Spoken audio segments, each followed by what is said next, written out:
afford a fortune. Some people live just for the fame. Coucou mes beautés chéries, comment vous allez? J'espère que vous allez bien. Moi ça va très bien par la grâce de Dieu aujourd'hui. Donc j'espère que chez vous aussi tout va bien. Alors le thème d'aujourd'hui c'est comment se dépasser de ses complexes physiques.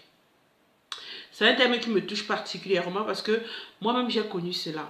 Vous vous imaginez, vous êtes adolescente et les gens passent leur temps à se moquer de votre physique.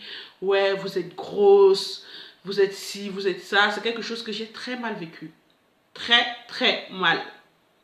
C'est-à-dire que moi au départ, on me disait toujours que mais Frances, toi, pourquoi tu es grosse comme ça là? Pourquoi tu es grosse comme ça là? Bon, au départ, ça ne me faisait pas de déclic. Peu de temps, enfin, au fur et à mesure que le temps passait, je commençais à vraiment complexer. Parce que je suis quittée d'un 36 au 38. Vous voyez, quand vous quittez du 36 au 38, vous aimez encore plus votre corps. Je voyais que j'avais des fesses qui sortaient, j'avais encore plus de poitrine qui gonflait. Donc, du coup, ça me faisait plaisir. Quand je quitte maintenant du 38 au 40, je me suis dit, oh, mais par contre là, je trouve que il faut que je fasse quand même attention. Donc du coup, j'ai commencé un petit peu à faire attention. Et vous savez, quand vous êtes à l'école, vous faites du 40, pendant qu'il y a des filles qui font du 34, 36. Tu es déjà considérée comme une fille obèse. Oh Francis, mais toi t'es obèse et tout. Sucre, toi t'es obèse et tout. Ah, au fur et à mesure qu'on se moquait de moi, je sombrais. C'est-à-dire que je mangeais encore plus. Parce que je déprimais en fait, en quelque sorte. C'était une manière de déprimer et je me cachais derrière la nourriture. On n'arrêtait pas de se moquer de moi. Donc du coup, quand je partais à Auchan pour faire les courses, j'avais toujours tendance à prendre des chips, des Oreos, enfin plein de petits trucs qu'il ne faut pas tout le temps manger. Et c'était au moment que Facebook venait de sortir. Là, vous voyez, non? Facebook n'était pas encore à la mode, on n'entendait pas encore trop parler de Facebook et tout. Donc j'étais là, en train de parler avec des gens, chips. J'étais toujours en train de manger et tout. Pendant que je parlais avec les gens, je mangeais. Vous voyez un peu, non? Et c'est comme ça que je commençais à sombrer petit à petit sans m'en rendre compte. Et je me trouvais moche. Je ne me trouvais plus belle à cette époque-là. Je ne peux pas vous mentir. Je ne me trouvais vraiment pas jolie à cette époque-là. Je trouvais que j'étais... Enfin, voilà quoi. Après un moment donné, je me suis dit, pourquoi me laisser dans ce style de vie? Parce que j'étais en train de réellement sombrer. Vous voyez, quand vous habillez, vous ne vous aimez pas votre corps. Je trouvais que non, j'avais déjà des brolets, j'avais déjà trop de poitrine, j'avais déjà un peu trop de fesses. Mais ma force, c'était que je prenais du poids, j'avais pas de ventre. Ça, c'était ma force. J'avais de la poitrine, certes, j'avais des grosses fesses, certes, mais un ventre, je n'avais pas de ventre. Et ce qui comblait alors mon petit côté. Donc quand les gens me regardaient, me disaient toujours que sucre, mais comment tu fais? Tu es grosse, tu n'as pas de ventre, tu as un ventre plat et tout. C'était ma part de chance que Dieu m'a donnée. Vous voyez un peu, non? Quand je sortais, je mettais mes petites robes sexy là. J'étais mignonne, je ne peux pas vous mentir. Mais c'était juste que moi, je n'aimais pas mon corps. Je ne complexais pas par rapport... Je ne complexais pas exactement par rapport à mon corps, mais par rapport à ce que les gens me disaient de mon physique. C'est ça qui me faisait complexer. Mais un matin, je me suis levée. Je me suis dit, tiens, est-ce que je vais me laisser abattre? Je suis quittée, je suis passée acheter les maquillages. Je ne sais pas me maquiller, je ne suis pas professionnelle. Je commençais à acheter les maquillages. J'apprenais maintenant à me tracer le crayon, à mettre le mascara, l'eyeliner, le rouge à lèvres. Et au fur et à mesure que je me maquillais, je me trouvais jolie. Et je me rappelle une fois, je suis sortie, on était parti en boîte. On me disait toujours que sucre, tu es très jolie, hein? Tout le monde me disait que mais tu as un beau corps. Tu as des seins, enfin tu as de la poitrine, tu as des fesses, mais tu n'as pas de ventre.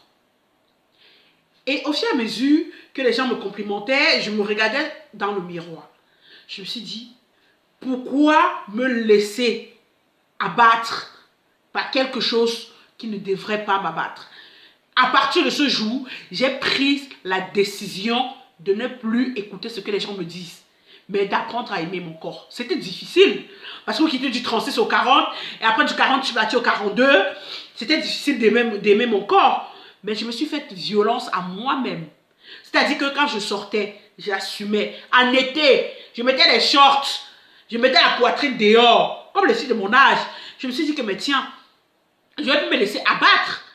Je vais plus laisser n'importe qui me dire du n'importe quoi. Quand tu me disais dorénavant que tu es grosse, je vais te dire je suis grosse, mais je suis belle.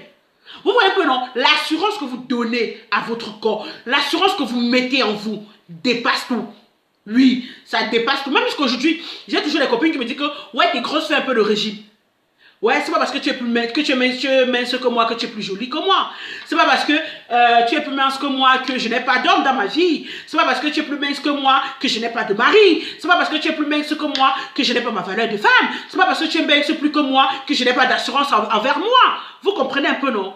La femme, il y a une fille qui m'a abordé pour me demander comment on prend le poids. Oui, que comment elle peut faire pour grossir. La femme, c'est l'assurance. Hein? C'est l'assurance que tu peux mettre en toi. Aie confiance en toi et bats-toi. Tu verras que personne ne pourra te faire du n'importe quoi, ni te dire du n'importe quoi. Il faut avoir l'assurance en toi. Deux fois, je sombrais, je pleurais dans ma chambre. Tellement les gens me traitaient de grosse. Je vous parle même, je suis encore très émue par rapport à mon passé. Oui, je suis émue. Parce que c'était un moment très difficile pour moi. Vous comprenez, non? Mais je me suis dit, je ne peux pas me laisser abattre par ce style de conneries. Il faut que je me fasse violence et que j'assume mon corps. Oui, tu peux me traiter de grosse, tu peux me traiter de ci, tu peux me traiter de ça. Mais moi, je te dis, je vais te répondre que quand je m'habille, ta beauté ne voit pas. Et c'est vrai. Je suis le genre de femme que, même si j'ai du corps, j'ai des formes. Je ne suis pas grosse, j'ai des formes. Mais quand je passe, je ne passe jamais inaperçu. Pourquoi? Parce que j'ai d'abord un physique imposant. Vous voyez un peu, non? Je suis sûre de moi. Quand je passe, tu vas voir, s'il y a 10 hommes, il y a au moins 5 qui vont se retourner pour me regarder. Oui, j'ai cette assurance-là. Il y a au moins 5 hommes qui se retournent pour dire que aïe, la fille, elle est jolie. Oui. Pourquoi? Parce que tu marches avec élégance, assurance. Vous comprenez, non? Je suis sûre de ce que je dégage quand je marche. Je suis sûre de moi aujourd'hui. Parce que j'ai dit, je ne peux plus sombrer. Je ne peux plus donner raison aux gens. Toi-même, si tu es complexé comme moi, regarde-toi dans la glace et dis-toi, merde! Vous comprenez? Merde! Je suis une très, très belle femme. Et personne ne peut te dire le contraire, que tu n'es pas jolie. Moi, aujourd'hui, personne ne peut se placer devant moi pour me dire, sucre, tu n'es pas jolie. Je vais te répondre que tu es plus jolie que moi. Mais ce que j'ai, tu n'as pas. Ce que Dieu m'a donné, tu n'as pas. Ce que Dieu a mis en moi, tu n'as pas cela. On ne peut pas être tous égaux dans la vie. Ça, c'est sûr. Et quand tu parles, parle avec assurance. La femme qui est sûre d'elle. La femme qui est déterminée. Vous comprenez, non? Parce que moi, j'étais déterminée. Il n'était pas le genre qui disait que ah, il me faut maigrir, il me faut maigrir. Je maigris pourquoi? Pour faire plaisir aux autres. Non. C'est vrai que j'ai essayé de maigrir. J'ai pas pu. Je ne vais pas vous cacher. Mais ce n'est pas pour autant que je me suis laissé sombrer. Non. Je me suis dit, tiens, je prends ma vie en main. Je suis grosse et puis quoi? Est-ce que je ne suis pas jolie comme femme?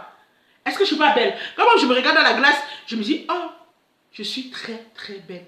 Quand des fois, il me regarde dans la glace, je dis qu'aujourd'hui, je suis fière d'être ce que je suis. Je suis fière d'être jolie. Je suis fière d'être belle. La beauté que Dieu a mis en moi, personne ne peut l'enlever. Et l'assurance qui est en moi, qui vit en moi aujourd'hui, personne ne peut l'enlever. Je suis grosse, ok. Je suis moche. Dis. Oh, de toute façon, toutes, nous ne sommes pas belles. On ne peut pas plaire à tout le monde. Oui, tu vas me trouver, ouais, sucre, tu as des joues, tu as des grosses lèvres. Les lèvres font partie du charme de mon visage. En fait, il faut prendre tout ce que les gens vous disent de méchant. Prenez-le en faveur.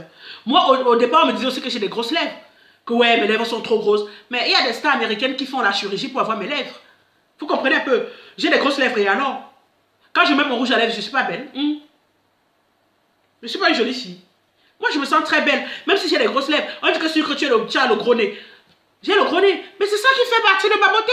C'est mon charme. Vous comprenez, non?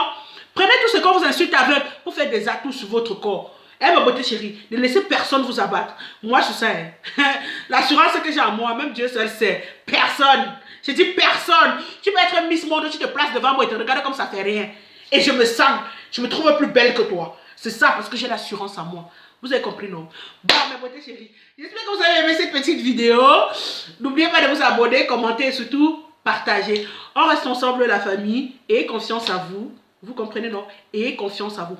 Peu importe ce qu'on peut vous dire, la confiance que vous mettez en vous, personne ne peut l'enlever. Vous avez compris, non, mes beautés chéries? Retenez cela. La confiance que vous mettez en vous, personne ne peut l'enlever. Je vous embrasse. À très bientôt. Ciao, ciao!